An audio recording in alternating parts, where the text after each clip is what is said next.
আওয়ামী লীগের মতো কাজ করলে আমরা 15 দিনও টিকব না, বলছেন মেজর হাফিজ। 15ই আগস্ট কোনো শোক মিছিল করতে দেওয়া হবে না, বলছেন পিনাকি। জুলাই আন্দোলন সফল করতে যে কৌশল নিয়েছিলেন জানালেন আক্তার। এবং সর্বশেষ জানাবো উজানে ভারী বৃষ্টি, বিপদসীমা ছুঁই ছুঁই তিস্তার পানি। শুনছিলেন সংবাদ শিরোনাম, এবারে বিস্তারিত। আওয়ামী লীগের মতো কাজ করলে আমরা 15 দিনও টিকব না, বলছেন মেজর হাফিজ। বিএনপি জাতীয় স্থায়ী কমিটির সদস্য হাফিজ উদ্দিন আহমেদ বলেছেন, আগামী নির্বাচন বিএনপি যৌগ্ন অগ্নি পরীক্ষা।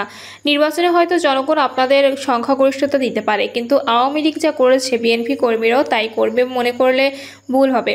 তাহলে আওয়ামী লীগ 15 বছর টিকেছে, আমরা 15 দিনও টিকব না। তিনি বলেন, বিএনপি গণতন্ত্রের জন্য লড়াই করেছে, জনগণকে ভোটের অধিকার ফিরিয়ে দিতে হবে, বাংলাদেশকে কল্যাণ রাষ্ট্রে পরিণত করতে কাজ করতে হবে। প্রতিটি নেতাকর্মীকে শহীদ জিয়ার আদর্শে উদ্বুদ্ধ করে সততা নিষ্ঠার সাথে জনগণের জন্য কাজ করতে হবে। মেজর হাফিজ উদ্দিন আহমেদ আরও বলেন, 1971 সালে বাঙালি জাতি প্রমাণ করেছে তারা বীরের জাতি, কিন্তু মুক্তিযুদ্ধের পর ইতিহাস বিকৃত হয়েছে। বাংলাদেশ স্বাধীন হবে আওয়ামী লীগ কখনো চিন্তা করেনি। 71-এ 25শে মার্চ পাকিস্তানিরা ভয়াবহ গণহত্যার মাধ্যমে এই দেশকে শেষ করে দিতে চেয়েছিল। এই সময় কোনো রাজনীতিককে পাওয়া যায়নি। তখন চট্টগ্রামের মেজর জিয়াউর রহমান স্বাধীনতার ঘোষণার মাধ্যমে মানুষ উদ্বুদ্ধ করেছেন। মুক্তিযোদ্ধারা জীবনবাজি রেখে এদেশের মানুষ স্বাধীনতা পেয়েছেন। তিনি বলেন, প্রকৃত মুক্তিযোদ্ধারও অন্ধকারে রয়ে গেছে। 1971 সালে মুক্তিযুদ্ধ ছিল গণতন্ত্র প্রতিষ্ঠার জন্য, কিন্তু যুদ্ধের পর শেখ মুজিব যেমন বাকশাল প্রতিষ্ঠার পায়তারা করেছিলেন, ঠিক তেমনি 2024 সালে গণ অভ্যুত্থানকেও ভিন্নভাবে উপস্থাপন করে মানুষকে বিভ্রান্ত করা হচ্ছে। আমি গর্ব করে বলতে পারি, বিএনপি ও আমাদের হাজারো নেতাকর্মী 71-এর মতো 2024 সালেও বুক পেতে দিয়েছেন। 15ই আগস্ট কোনো শোক মিছিল করতে দেওয়া হবে না, বলছেন পিনাকি। 15ই আগস্টে কোনো শোক মিছিল করতে দেওয়া হবে না বলে হুঁশিয়ারি দিয়েছেন অ্যাক্টিভিস্ট ও লেখক পিনাকি ভট্টাচার্য। ফেসবুকে পিনাকি লেখেন, 15ই আগস্ট কোনো শোক মিছিল করতে দেওয়া হবে না। ধানমন্ডি 32 নম্বর অভিমুখে যেই মহাপুরুষই আসুক বা আসার চেষ্টা করুক, পরিণতি ভালো হবে না। মনে রাখবেন, ধানমন্ডি 32 নম্বর ফ্যাসিবাদের তীর্থস্থান। ফ্যাসিবাদের তীর্থস্থানে যে কোনো গ্লোরিফিকেশনের প্রচেষ্টাকে সর্বশক্তি দিয়ে জনগণ রুখে দেবে। কোনো কনসিকুয়েন্সের কথা চিন্তা না করেই ইনকিলাব আভিতক চিন্তা হয়। ধানমন্ডি 32 অভিমুখে যাত্রা করবে 71 মঞ্চ। সম্প্রতি এমন একটি বিষয় ভাইরাল হয় ফেসবুকে। আইন ও সালিশ কেন্দ্রের চেয়ারপারসন এবং সুপ্রিম কোর্টের সিনিয়র আইনজীবী জেড.আই. খান পান্না 71 মঞ্চ বানারে 15ই আগস্ট ধানমন্ডি 32 নম্বরে যাচ্ছেন এমন খবর ছড়িয়ে পড়ে। তবে জেড.আই. খান পান্না এই দাবি অস্বীকার করেছেন। শুক্রবার সন্ধ্যায় নিজের ভেরিফাইড ফেসবুক অ্যাকাউন্টে দেওয়া এক পোস্টে তিনি লেখেন, 71 মঞ্চের নামে ডক্টর কামাল হোসেন ও আমার নাম যুক্ত করে 15ই আগস্টে 32 নম্বরে যাওয়ার কথা বলা সঠিক নয়। গত বছর 15ই আগস্ট জাতীয় শোক দিবসের সাধারণ ছুটি বাতিল করে অন্তর্বর্তীকালীন সরকার। প্রধান উপদেষ্টা মোহাম্মদ ইউনূসের সভাপতিত্বে উপদেষ্টা পরিষদের বৈঠকে এই ছুটি বাতিলের সিদ্ধান্ত হয়। শেখ মুজিবুর রহমানকে হত্যার দিনটি 15ই আগস্টে জাতীয় শোক দিবস এবং সরকারি ছুটি ঘোষণা করা হয়েছিল 1996 সালে আওয়ামী লীগ ক্ষমতায় আসার পর। তবে 2002 সালে বিএনপি নেতৃত্বে 4 দলীয় জোট সরকারের মন্ত্রিসভার বৈঠকে জাতীয় শোক দিবস এবং সরকারি ছুটির সিদ্ধান্তটি বাতিল করা হয়। এর বিরুদ্ধে আওয়ামী লীগ সমর্থিত 3 জন আইনজীবী রিট করলে হাইকোর্ট বিএনপি নেতৃত্বাধীন জোট সরকারের মন্ত্রিসভার সিদ্ধান্তকে অবৈধ ঘোষণা করে রায় দেন। সে রায়ের ফলে 15ই আগস্ট জাতীয় শোক দিবস পালন এবং সরকারি ছুটির সিদ্ধান্ত বহাল হয়েছিল। জুলাই আন্দোলন সফল করতে যে কৌশল নিয়েছিলেন জানালেন আক্তার।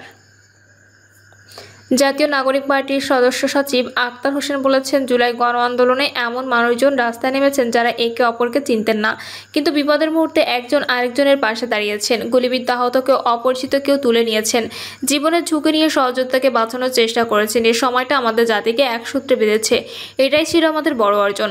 সম্প্রতি বাংলাদেশ সংবাদ সংস্থাকে দেওয়া এক সাক্ষাৎকারে এসব কথা বলেন তিনি। আন্দোলনের শুরুর প্রেক্ষাপট তুলে ধরে গণতান্ত্রিক ছাত্র শক্তির প্রতিষ্ঠাতা আহ্বায়ক আক্তার হোসেন বলেন, 2018 সালে কোটা সংস্কারের দাবিতে ঢাকা বিশ্ববিদ্যালয় সহ সারা দেশের শিক্ষা প্রতিষ্ঠানগুলোতে যে ঐতিহাসিক ছাত্র আন্দোলন গড়ে উঠেছিল তা ছিল একটি গণতান্ত্রিক ও যৌক্তিক দাবি আন্দোলন। ওই আন্দোলনের শিক্ষার্থীরা কখনোই সম্পূর্ণ কোটা বাতিল চাননি, বরং যুগোপযোগী সংস্কারের দাবি জানিয়েছিলেন। কারণ অনগ্রসর ও পশ্চাৎপদ জনগোষ্ঠীর প্রতিনিধিত্ব নিশ্চিত করতে কিছু অংশে কোটা সংরক্ষণের যৌক্তিকতা তখনও ছিল। তিনি বলেন, কিন্তু সরকার আন্দোলনকারীদের ওপর ক্ষুব্ধ হয়ে তড়িঘড়ি করে তৎকালীন প্রধানমন্ত্রী শেখ হাসিনার মাধ্যমে কোটা পুরোপুরি বাতিলের ঘোষণা দেয় এবং পরবর্তীতে তা পরিপত্র আকারে জারি করে। তখন থেকেই আমাদের মধ্যে আশঙ্কা ছিল এই সিদ্ধান্ত উচ্চ আদালতে চ্যালেঞ্জ হতে পারে এবং সেক্ষেত্রে ভিন্নমুখী রায় আসার সম্ভাবনাও তৈরি হতে পারে। দুর্ভাগ্যজনকভাবে সেটি বাস্তব হয়ে দেখা দেয়। 2024-এ একতরফা নির্বাচনের মাধ্যমে চূড়ান্ত স্বৈরাচারী হয়ে ওঠা শেখ হাসিনার কর্মকাণ্ড নিয়ে তিনি বলেন, 2024-এ সরকার আরেকটি একতরফা নির্বাচনের জন্য মধ্য দিয়ে আরও বেশি ক্ষমতা সম্পন্ন হলেন। 24-এর আগে 2018 সালে কোটা সংস্কার আন্দোলন, সড়ক আন্দোলন বা আবরার ফাহাদের হত্যার প্রতিবাদে আন্দোলনের মধ্য দিয়ে সরকারের ক্ষমতা কাঠামো যে সামান্য চিড় ধরেছিল সেটা সারতে তারা পরবর্তীতে মরিয়া হয়ে ওঠে। যে পরিস্থিতিতে বুয়েট ছাত্র রাজনীতি নিষিদ্ধ হলো সেটাকে 24-এ ফিরিয়ে নিয়ে আসলেন। ঠিক একই পন্থায় হাইকোর্টে রিট করে তারা কোটা ব্যবস্থা আবার ফিরিয়ে নিয়ে আসে। সেদিনের 5ই জুন যখন রায় ঘোষণা করা হয় তখন আমি আমার ল চেম্বারে কাজ করেছিলাম। ফেসবুকে ঢুকে জানতে পারি ঠিক সে সময়টাতে এটা যে একটি অযৌক্তিক সিদ্ধান্ত, আমাদের শিক্ষার্থীদের ত্যাগের বিনিময়ে যে অর্জন হয়েছিল তার সাথে প্রতারণা করা হলো। সে বিষয়ে ফেসবুকে লিখতে দেখি। আমার তৎকালীন সংগঠন গণতান্ত্রিক ছাত্রশক্তির নেতৃবৃন্দদের সাথে আলোচনা শুরু করি। এর মধ্যে কয়েকজন সাংবাদিক আমার কাছে আসেন। সেখানে তারা কোটা বিষয়টি সরকারের ষড়যন্ত্র উল্লেখ করে কথা বলেন। তখন গণতান্ত্রিক ছাত্রশক্তির নাহিদ, আসিফ, আবু বকর মজুমদার সহ কথা বলে ক্যাম্পাসে একটি প্রতিবাদ বিক্ষোভ আয়োজনের সিদ্ধান্ত নেই। তখনই আমাদের মধ্যে ভাবনা আসে যে যতটুকু সম্ভব সাধারণ শিক্ষার্থী এবং তারা দীর্ঘদিন ধরে ক্যাম্পাসে অন্যায় অবিচারের বিরুদ্ধে বিভিন্ন প্ল্যাটফর্মে সোচ্চার ছিলেন, তাদের সবাইকে একত্র করে সম্মিলিতভাবে আন্দোলনকে এগিয়ে নেওয়া দরকার। সেই চিন্তা থেকে আমরা সেদিন সন্ধ্যায় তাদের সঙ্গে নিয়ে একটি ঐক্যবদ্ধ বিক্ষোভ কর্মসূচি পালন করি। রাজনৈতিক কারণে আন্দোলনের শুরুতে সামনে না থেকে পেছন থেকে কাজ করার সিদ্ধান্তের কথা জানিয়ে আক্তার হোসেন বলেন, স্বাভাবিকভাবেই ক্যাম্পাসে আমার দীর্ঘদিনের একটি রাজনৈতিক পরিচিত ছিল। ছাত্রলীগ বিরোধী, ভারত বিরোধী এবং সরকারের সমালোচনা সোচ্চার একজন ছাত্রনেতা হিসেবে সেই প্রেক্ষাপটে সরাসরি আন্দোলনে অংশ নিলে সরকার সহজেই এটিকে রাজনৈতিক রং দেওয়ার সুযোগ পেতে দিত। তাই আমি বিক্ষোভে সরাসরি অংশ না নিয়ে বিক্ষোভ শেষে সাধারণ শিক্ষার্থীদের সঙ্গে যুক্ত হই এবং ঢাকা বিশ্ববিদ্যালয়ের বটতলায় একটি খোলা সভা হয়, যেখানে আমি পাশে অবস্থান করি। তিনি আরও বলেন, ওই সভা শেষ হওয়ার পর আমরা একটি ক্লোজড মিটিং করি, যেখানে আমি, নাহিদ, মাহফুজ, আসিফ, বাকের সহ আরও কয়েকজন উপস্থিত ছিলেন। সেখানে আমরা সিদ্ধান্ত নেই এই আন্দোলন দলীয় ব্যানারে না হয়ে সর্বজনীনভাবে পরিচিত হবে, যাতে যে কেউ যে এই দাবির সঙ্গে একমত আন্দোলনে অংশগ্রহণ করতে পারে। আমাদের কৌশল ছিল শুরুতেই যেন সরকার এটিকে রাজনৈতিক রূপ দিয়ে দমন করতে না পারে। তাই আমি নিজেই আন্দোলনের সামনের সারিতে না থেকে পেছন থেকে এবং আশপাশ থেকে সংগঠন হিসেবে কাজ করার সিদ্ধান্ত নিই এবং সেই অনুযায়ী দায়িত্ব পালন করি। আন্দোলন সংগঠিত করার সময়কার অভিজ্ঞতা তুলে ধরে ছাত্রনেতা আক্তার হোসেন বলেন, জুন মাস থেকেই আমরা ক্যাম্পাসে আন্দোলন সংগঠিত করতে শুরু করি। তখন ঈদের সময় ক্যাম্পাস বন্ধ হয়ে যায়, তবে আমরা সিদ্ধান্ত নিই 30শে জুন পর্যন্ত সরকারকে একটি আলটিমেটাম দেওয়া হবে, যাতে সরকার হাইকোর্টের রায়ের মাধ্যমে কোটা বাতিলের যে সিদ্ধান্ত নেওয়া হয়েছে তা প্রত্যাহার করে এবং পূর্বের সংস্কার বহাল রাখে।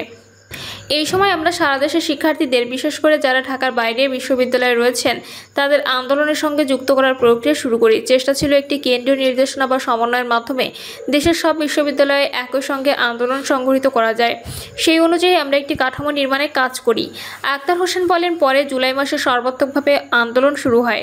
ক্যাম্পাসে শিক্ষার্থীরা স্বতঃস্ফূর্তভাবে রাজপথে নামতে থাকেন, কিন্তু আমরা দেখেছি যখন কোনো মিছিল হলপাড়া দিয়ে অগ্রসর হতো তখন ছাত্রলীগের নেতাকর্মীরা হলগেটের সামনে অবস্থান নিয়ে শিক্ষার্থীদের বিক্ষোভে অংশগ্রহণে বাধা দেওয়ার চেষ্টা করত। বহু উত্তপ্ত পরিস্থিতি পেরিয়ে আমাদের শুরুর দিকে মিছিলগুলো হলো এলাকা অতিক্রম করে রাজু ভাস্কর্যের দিকে যেত। এক পর্যায়ে আমরা শাহবাগে গিয়ে অবস্থান নিতে শুরু করি। অবস্থান থেকে অবরোধ কর্মসূচি বিষয় নিয়ে তিনি বলেন, একটা সময় বাংলা ব্লকেট কর্মসূচি আসে এবং সে কর্মসূচি শাহবাগ থেকে ধীরে ধীরে ইন্টারকন্টিনেন্টাল মোড় হয়ে সেটা ফার্মগেট পর্যন্ত ছড়িয়ে পড়ে। এক্সপ্রেস হাইওয়ে পর্যন্ত এটার ব্যাপ্তি ছড়ানো থাকে ধীরে ধীরে। ততদিনে আসলে বাংলাদেশের অন্য বিশ্ববিদ্যালয়গুলো, জাহাঙ্গীরনগর বিশ্ববিদ্যালয়, চট্টগ্রাম বিশ্ববিদ্যালয় এবং পাবলিক বিশ্ববিদ্যালয়গুলোতে, জাতীয় বিশ্ববিদ্যালয়গুলোতেও এই আন্দোলন ছড়িয়ে পড়ে। আন্দোলনে সাধারণ মানুষের ব্যাপক অংশগ্রহণ প্রসঙ্গে তিনি বলেন, এবারের আন্দোলনের কিছু বিশেষ বৈশিষ্ট্য রয়েছে। 16ই জুলাই রাতে ঢাকা বিশ্ববিদ্যালয়ে একটি নজিরবিহীন ঘটনা ঘটেছিল, যে ছাত্রলীগ দীর্ঘদিন ধরে শিক্ষার্থীদের দমন করে রেখেছিল। ভয়ভীতি নিপীড়নের মাধ্যমে হলে হলে কর্তৃত্ব চালিয়েছে। সেই ছাত্রলীগকে শিক্ষার্থীরা নিজ উদ্যোগে হল থেকে বের করে দেয়। তারা হলগুলোকে ছাত্রলীগ মুক্ত করতে সক্ষম হয়। ওই রাতটা ছিল ভিন্ন রকম আনন্দের, বিজয়ের অনুভূতির। আমরা অপেক্ষায় ছিলাম, খোঁজ নিচ্ছিলাম কোন হলে ছাত্রলীগের পতন ঘটেছে। একটার পর একটা হলে ছাত্রলীগ বিতাড়িত হচ্ছিল, আর বাকি হলে শিক্ষার্থীরা সেখান থেকে সাহস সঞ্চয় করেছিল। উজারে ভারী বৃষ্টি, বিপদসীমা ছুঁই ছুঁই তিস্তার পানি। ভারতের উজানে পশ্চিমবঙ্গ, অরুণাচল ও মেঘালয়ে টানা ভারী বৃষ্টিপাতের প্রভাবে তিস্তা নদীর পানি দ্রুত বাড়ছে। আগামী 48 ঘন্টার মধ্যে তিস্তা নদীর পানি বিপদসীমা অতিক্রম করতে পারে বলে সতর্ক করেছে বন্যা সতর্কীকরণ কেন্দ্র। বিকাল 3টা পর্যবেক্ষণে ডালিয়া পয়েন্টে তিস্তার পানি বিপদসীমা 11 সেন্টিমিটার নিচে ছিল। সবশেষ সন্ধ্যা 6টার দিকে বিপদসীমা 5 সেন্টিমিটার নিচ দিয়ে প্রবাহিত হচ্ছিল পানি। বন্যা সতর্কীকরণ কেন্দ্র জানিয়েছে, আগামী 3 দিন তিস্তার পানি ক্রমাগত বাড়তে পারে। একই সঙ্গে লালমনিরহাট, নীলফামারী, রংপুর ও কুড়িগ্রামের তিস্তা তীরবর্তী নিম্নাঞ্চল প্লাবিত হওয়ার আশঙ্কা রয়েছে। এছাড়া ধরলা ও দুধকুমা নদীর পানিও সতর্ক সীমার কাছাকাছি পৌঁছাতে পারে। প্রিয় দর্শক, এই ছিল এখনকার সর্বশেষ সংবাদ। আপডেট সব সংবাদ পেতে চ্যানেলটি সাবস্ক্রাইব করে বেল আইকনটি ক্লিক করে রাখুন।